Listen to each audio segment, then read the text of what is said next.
yan. Ayun guys, another parcel. From online din. Pina-order ni Papa Ket. Pinick up namin siya kasi siguro yung rider hindi makapag-deliver kasi nga malakas yung ulan dito guys. Grabe. Kaya kawawa naman yung rider, baka mabasa ng ulan. Ito siya ay order namin sa online. Gamit ito siya sa tricycle. Check natin ano. Ayan.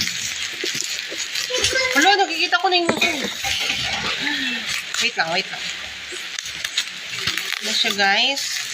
Malaki pala siya.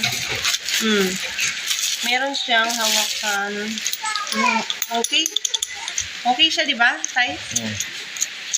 Adjustable wrench for only 169. Ayan. Meron ka ng wrench. Kasi dito parang nasa 300 siya. 335 nakita ko dyan sa tindahan. Okay.